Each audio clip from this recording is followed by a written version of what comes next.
Future Talk. This is Future Talk with Omnial Saleh and Hani Balkis. Good afternoon, everyone, and welcome back to Future Talk right here on Pulse 95. This is the one and only place where we give you a quick roundup of everything that is happening in the tech world, in the UAE, and all around the world. It is one sunny Tuesday right here in the heart of Sharjah.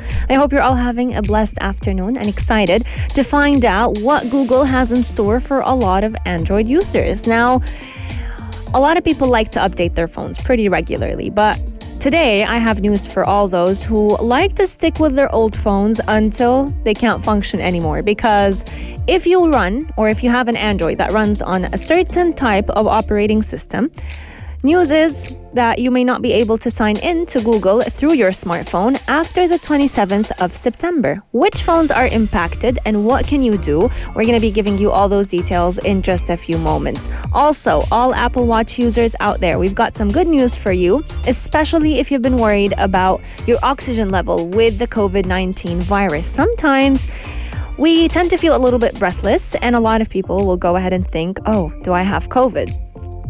Are my oxygen levels really lower than what they were a couple of days ago? Today, we're going to be telling you about the new blood oxygen data feature that has been available for quite some time, but not everyone knows when and how to use it. In the world of weird tech, we have a very exciting story about endings, happy endings or tragic endings with movies. Because if you've always wanted to choose how the movie ends, today we're going to be talking about an interactive cinema that will give you that choice very easily. Also, in the world of apps, today is a very sad day for anyone who loves the Twitter fleets, because we're saying goodbye to them. They are no longer available starting from today, and we're going to be telling you exactly why Twitter has chosen to remove them. We're also going to be talking about one of the most frequently used features on any phone, screenshots. We take them to showcase certain, keep track of certain numbers, whether we want to send something that we saw on the internet to someone. We always use them, but they're about to get a lot smarter. How are they going to be doing that? We're going to be sharing all those details in just a few moments as well. Lots and lots is in store on today's show, so make sure you keep Pulse 95 locked, and we'll be right back. Daily digital news. Bits and bytes connect our world. Your quick roundup of everything that is happening in the tech world, in the UAE, and all around the world. Today's tech news has to do a lot with Android users, because Google will no longer be allowing a sign-in option on Android devices that run Android 2.3.7 or any other older Android operating system starting from September the 27th. So make sure you mark your calendars, because this is going to be a very sad update for a lot of Android users. So if you aren't able to upgrade your phone, you're still able to use Google, but you'll just have to use the device's web browser to access all Google services. So if you have the app downloaded, it will not run smoothly on your device. So if you sign into your device after September 27 and you have a phone that runs Android 2.3.7, you may get a username or password error when you try to use any Google product or any services. So that goes from the Google Chrome app to Gmail, to YouTube, to Google Maps. A lot of us, whenever we think of Google, we will only think of, let's say, Google Chrome or the search engine Google. But truth has it that they own a lot more apps than we think, and apps that actually matter in our day-to-day lives. So if you go ahead and log in after the 27th of September and find Google telling you that your username or your password is wrong when you are dead set sure that what you typed was correct, no need to worry. It's just the fact that it's not like your entire account is hijacked, but just the fact that your phone itself cannot support Google's apps anymore. Now, if your device has the ability to update to a new Android version, just updating the operating system, then all you have to do is just to go ahead and update it. And Google did advise all of its users, all of its Android users, to go ahead and update the device so that they can maintain access to Google Maps, any Google apps, all of Google services on that device without having any kind of blocks on the road. As part of their ongoing efforts to try and keep us as users safe when using Google products, they will no longer allow that sign-in option on Android devices that run all of these Android operating systems, just like I mentioned, it's the Android 2.3.7 or anything lower. And that's because these operating systems were actually launched about 10 years ago. Yes, you heard it right. It's been 10 years since these Android operating systems have been basically operating, and their support has ended. They have ended their support for those Android operating systems, and you'll have to go ahead and either update your Android operating system or buy a new phone altogether. You've got to have a very old phone if you still have the Android 2.3.7, because if you cannot update to a newer Android version, then that means your phone is probably also kind of lagging with a lot of different apps.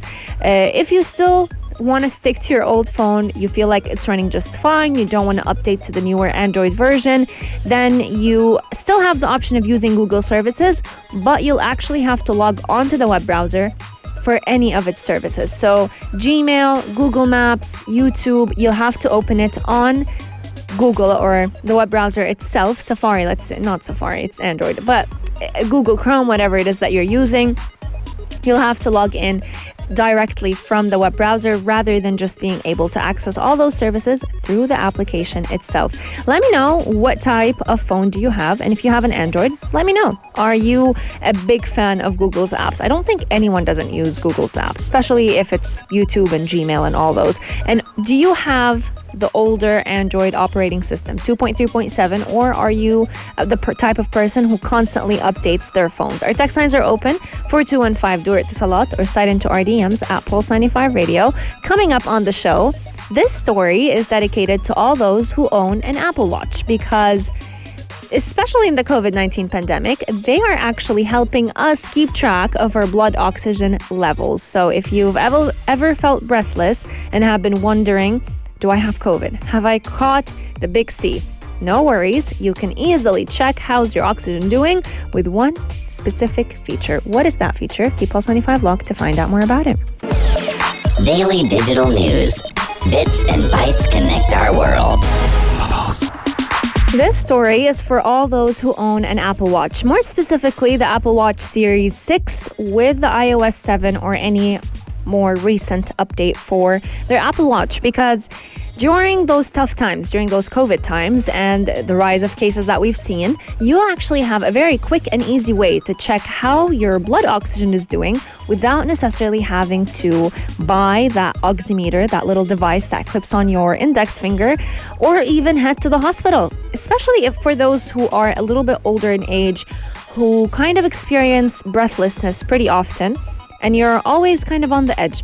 Is it COVID? How's my blood oxygen doing? Especially because blood oxygen can actually determine a lot during the virus itself, during the virus period. We always know that your oxygen levels should remain in the high 90s. So if they start dropping, that's when you know you need medical support. So on your Apple Watch, especially if you own the Series 6, you actually have a built-in app oximeter that can measure your blood oxygen level and basically indicate if you're getting enough oxygen to your brain and other vital organs. Now, I know what a lot of people are actually thinking. How accurate is this? You know, a lot of the times, especially with the calorie count on the Apple Watch, it can sometimes dramatize how much calories you're burning, and with other workouts, especially HIIT workouts, you may actually be burning a lot more than what the Apple Watch is saying. But with the oxygen level oximeter on your Apple Watch, it's actually pretty accurate. A lot of doctors have been using it as a health metric to determine how your heart rate is doing and how your oxygen is doing. One cardiologist right here in the UAE, she works for Medcare Hospital in Dubai. She actually said that tracking your blood oxygen level through your Apple Watch is very vital for doctors, because it can actually track and kind of catch on low oxygen levels pretty accurately. And when you visit your healthcare professional, especially whether it was towards the middle period of your COVID recovery, they can use it as a good enough reading. Now, a typical reading should be somewhere between 95% and 100%. Now, as we've always mentioned, the higher the number, the better is your oxygen. But a low percentage of oxygen in the blood can actually either showcase that you might have COVID, but it could also showcase different health problems. One of them being actually sleep apnea, where your oxygen levels kind of drop, it's kind of what they call choking in your sleep, because you kind of stop breathing for a while and your Apple Watch can catch on that. It can also showcase if you have any cardiac issues. So especially those who have kind of family history with cardiac problems, an Apple Watch could become a lifesaver. The watch's ability to monitor your blood oxygen level is done by using infrared light. So they basically base it all upon infrared light, and it's not the same way that an oximeter would work, so it's not necessarily a certified medical device, but it could be a good way to report back to your doctor. It's not the best way to self-diagnose. So just because an Apple Watch reading said that your oxygen is pretty low, it does not mean that you have, let's say, sleep apnea. But it is a good way to kind of keep track of those metrics. When you go and visit a healthcare professional, they could go ahead and showcase and tell you exactly what further tests you would need. Now, I have a story to share actually about a mother who was a COVID warrior. She's a health professional as well. She was gifted an Apple Watch, a Series 6, and when she started using it, especially to track her oxygen level during her recovery period from COVID-19, her doctor actually and the hospital were using that Apple Watch as a metric to see how much oxygen saturation did she have at any specific case. And when the number dropped below 90%, she started noticing that her breathing is just not right, that she needed kind of external help. She was actually comparing the results and the numbers that she got on an oximeter with the results that she got on the Apple Watch Series 6. And for the most part, they were fairly accurate. So the readings were almost identical, maybe 1 or 2 percentage drops. But apart from that, it was almost the same. So if you are sick or you know anyone with a respiratory issue, the Apple Watch Series 6 would actually be a very good gift. It would provide them a quick indication that they need to kind of visit their healthcare professional, get a good checkup, or at least just have, it's kind of like having an oximeter on you at all times. Instead of having that uncomfortable device on your finger, on your index finger, no one can walk around with that all the time. It would be a great gift for someone to kind of keep their health on track, especially those who are elderly. And if you also just feel absolutely healthy, it's a reliable feature when you're working out, because it could always keep track of your blood oxygen no matter where you are. Let me know if you have an Apple Watch Series 6 and how do you like that blood oxygen reading level. For those of you who don't know how to use it, I'll give you a quick guide. To take a reading, all you'll have to do is just open that blood oxygen app on your watch. Make sure that your wrist or that the watch is not too low on your wrist and that the band is snug but comfortable, so it's not too loose. Keep your hand and wrist as still as possible as the watch makes that reading, and then you can tap the start button to begin the scan. It will take about 15 seconds. It'll give you a quick countdown, and then it'll just go ahead and measure it. And most of the times, that measurement is pretty accurate. Coming up on the show, we still have lots in store for all of you. If you are a big fan of watching movies, but you kind of hate how the director gets to choose what and how the movie ends, we're going to be talking about an interactive cinema that keeps that decision in your hands. Keep Pulse 95 locked to find out more about it. Check this out. Check this out. Pulse 95. Do you like happy endings or do you like tragic and sad ones? That's a question I want everyone to go ahead and text us in at 4215 Dwar Ittisalat and let me know. Personally, I'm a big fan of happy endings. I don't like sad endings. I'm not going to say I don't think people like sad endings, because some people do, and I will be honest, some movies do require a sad ending. But at the same time, I would love to get a chance to choose how the movie ends. And sadly, for the longest time, this was just an option for directors. They get to decide how that movie ends. Yeah, right here in the UAE, there is one interactive cinema that will allow us as the lovely audience to get to choose how the storyline will go for the movie. And what's interesting about it is because it is actually the fact that for the longest time, you could only give your feedback about the movie, what you think of the movie, but you could never decide how the movie would turn out. So there's one technology that's called CTRL, or Control. It's going to be launched in the region for the very first time by Vox Cinemas, and it's going to be launched in Saudi Arabia as well as right here in the UAE. And it's going to be a glimpse into the future of cinema because they are going to be showcasing the first feature-length interactive film that is known as The Late Shift. It was created by the award-winning talent Tobias Weber, and it's going to be screened in the region starting from the 5th of August in 2 days only. So as a movie lover, you can go ahead and choose from a 180 decision point that will unlock unlimited possibilities for the plot. So they're giving us 7 alternative endings. You get to pick which one of those will happen for the movie. People will get as many as 50 options through the app that will be associated with that movie, with the cinema in general, Vox Cinemas.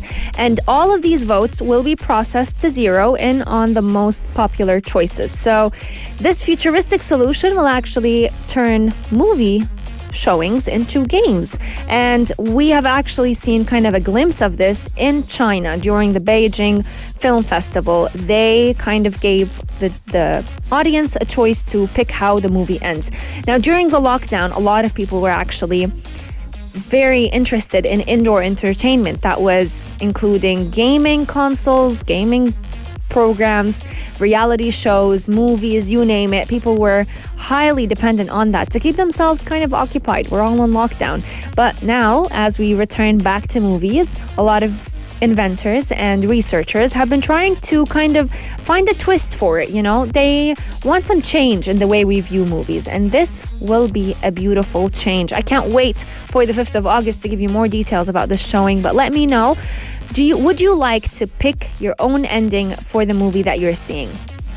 Or do you like the fact that it has been pre-decided for you? You don't have to think about it. You just get to see what the director has in mind. I feel like there's pros and cons to each of those.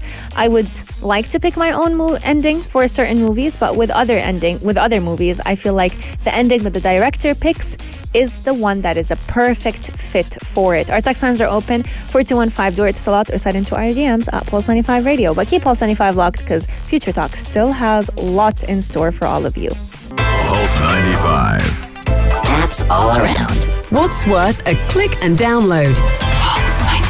Today is a sad day for Twitter, but also any tweep out there who loved the Fleets feature. I don't think there's so many of them because a lot of people were complaining about the Fleets feature, either not working correctly or kind of decreasing the quality of any photo that you go ahead and post on it. But a quick kind of recap for those of you who aren't very tech savvy with Twitter. A couple of months ago, they launched a new feature called the Fleets, which functions in a very similar way to Instagram stories and Snapchat stories. They're a photo or a video that you can keep on Twitter for up to 24 hours and then they disappear on their own. But today, the 3rd of August, was probably the day you discovered that there are no longer any Fleets out there. The company began to test them a couple of months ago, and more specifically in March in Brazil. They kind of launched them to the rest of the world a month after that, and now they decided that they weren't as popular as they thought they would be. So they turned them off, and they just went back to that permanent nature of normal tweets, which personally I feel like old is gold. You know, you don't try to branch out too much and copy other social media platforms when Twitter is just mainly for people to kind of spill out their thoughts on the Twitter feed without necessarily kind of trying to copy Instagram and Snapchat. So the Twitter spokesperson actually said that he's the head of product for brand and video ads. He said that they built Fleets as a lower pressure way for people to share their fleeting thoughts. So a way for you to kind of share a thought for 24 hours, but not have a permanent record on your timeline of it. They hoped that a lot of people would feel comfortable sharing their thoughts, starting conversations on the platform. But in the time since they introduced Fleets to everyone, they haven't really seen an increase in the number of new people joining Twitter and joining the conversation with Fleets like they hoped. And that's exactly why they decide to go ahead and put it to rest.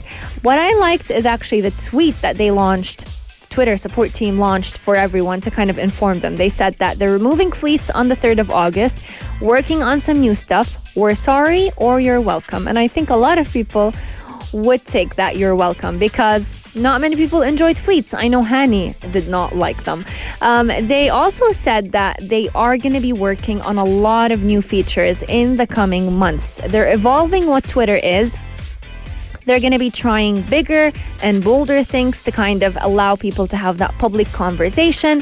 There's a number of new updates that tend to not work out, just like Fleets didn't. And they are not shy to say that they tried something and they failed at it.